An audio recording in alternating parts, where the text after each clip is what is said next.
Bilang pong isang pare, maralas yung mga tao ay nagpapadasal, no? Nagpapadasal po sa akin. Siyempre, sino nga naman po ba ako para tanggihan sila? Ako'y nag-yes at sabi ko, sige po, makakaasa kayo na isasama ko po kayo sa aking mga panalangin, no? Sa misa pa. Kaya lang, siguro dahil ang dami ko rin ginagawa minsan, pagkatapos kong umuo, nakakalimutan ko, no? Nakakalimutan ko yung sinasabi nila na ipagdasal ko, no? Kaya minsan nagigilty ako dahil umuo ako eh. Until may nabasa ako tungkol kay Saint Arnold Jansen. Sabi niya na mas maigi daw na agad-agad. Pag sinabi mong oo, ipagdadasal ko kayo, agad-agad mo na daw ipagdasal, no?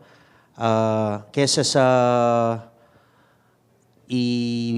ipagpabukas mo o sasabihin mo kung kailan ako magmimisa o magdarasal, doon ko gagawin yon. Makakalimutan mo nga. So para mas sigurado, di ba, kahihiwalay lang ninyo at umuo ka, agad-agad, no? Pagdadasal mo na siya. Kasi nga, libawa ako, nung tumanda ako talaga, naging makakalimutin ako. No? Libawa itong misang to, muntik ko nang makalimutan. Bigla ko lang nakita yung message ng secretary. Hinahanap ka na doon, Father. Kaya umingal ako kanina. No? Talagang akala ko, I will not be able to catch up. So, yun nga po.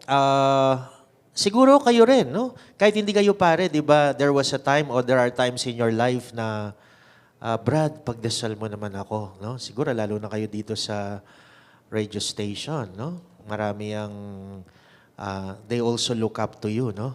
At sabi nila, mayroon akong intention, sana tulungan mo akong magdasal, no?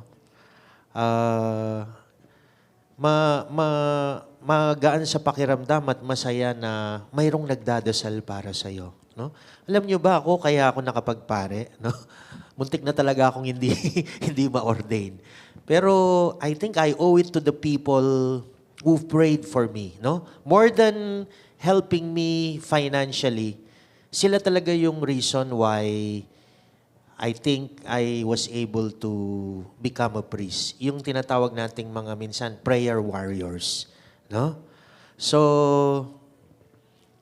yun, nakakagaan sa puso na malaman na may nagdarasal para sa iyo.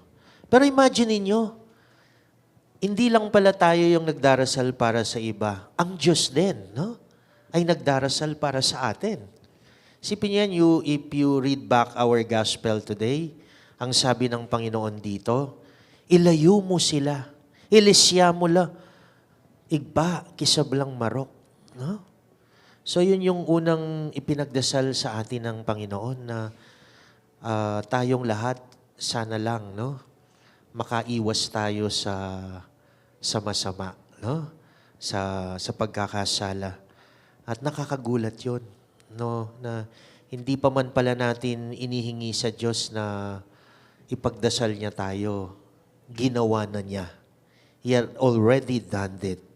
And it only shows na mahal niya tayo, no? Hindi ganun-ganun lang yung pagtingin niya sa atin.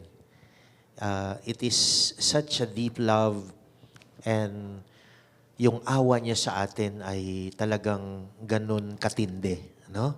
So, don't ever stop praying for one another and don't ever forget people who ask for your prayers to pray for them as this particular saint had done ASAP, as soon as possible. We lift them up right away lest we forget, no?